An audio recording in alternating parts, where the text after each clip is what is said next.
皇后山邨同埋山麗苑入邊呢嗰個食水出現呢一啲瀝青沉澱物嘅情況呢，經過我哋多日嚟嘅清洗呢，其實係大有改善嘅。咁但係呢，我哋始終呢都要做一個溯源啊。所以琴日行政長官提出要求我哋做嘅10項工作呢，其中一樣呢，就希望我哋成立一個專家小組，就去協助同埋監察政府做呢一個溯源工作。所以我今日呢，非常感謝我哋嘅食水安全諮詢委員會主席陳漢輝博士，咁同埋我哋委員會嘅2位成員聯同我一齊呢嚟呢一度呢做一個嘅視察。呢一度係皇后山邨同埋山麗苑。如果係供水去皇后山邨同埋山麗苑嘅水管嚟講呢，就係大家見到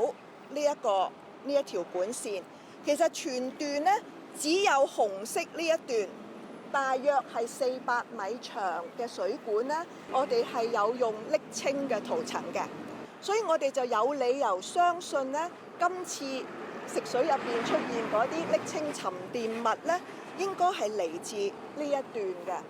咁另一個我哋一路以嚟嘅判斷呢，就係話呢啲瀝青佢剝落咗呢，而衝入去皇后山邨地帶呢，並非近日或者我哋近期收到呢啲投訴之前出現嘅。點解呢？因為大家見到呢度有2個綠色嘅位，其實我哋喺2022-23年度嘅時間呢，已經裝咗一啲濾網。我哋相信係未有呢啲濾網之前，已經衝咗入嚟，沉澱咗喺入邊嘅水管。專家呢，大體呢都係認同我哋呢一個嘅判斷呢係有佢嘅合理性嘅。我哋都希望設法呢走到落去呢個水管入邊，睇下而家入邊嗰個瀝青塗層嗰個剝落嘅情況。我哋要利用機械人嘅技術，喺不擾民嘅情況之下呢，去做到呢一個檢測嘅。我哋希望我哋做埋呢一個嘅檢測，睇到入邊嘅情況呢，咁我哋大約呢喺2個禮拜到嘅時間，我哋希望係可以向食水安全諮詢委員會呢提交我哋嘅報告嘅。琴日喺特首講嘅10項措施入邊呢，都有提到呢一橛有瀝青塗層嘅喉管。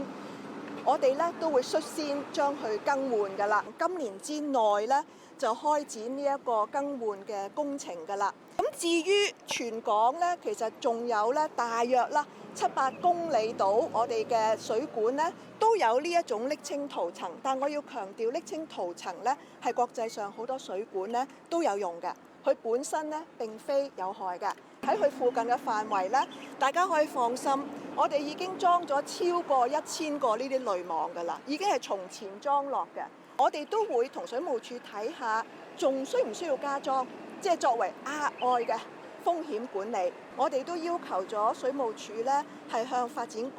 提交一個更換老舊水管嘅計劃。我哋專家小組好認同先頭嘅局長所講，政府其實咧呢個溯源嘅方向咧，我哋覺得係好合理同埋好科學化嘅，因為佢咁樣就可以從多方面咧可以知道個源頭喺邊度，我哋覺得好有信心呢個方向係正確嘅。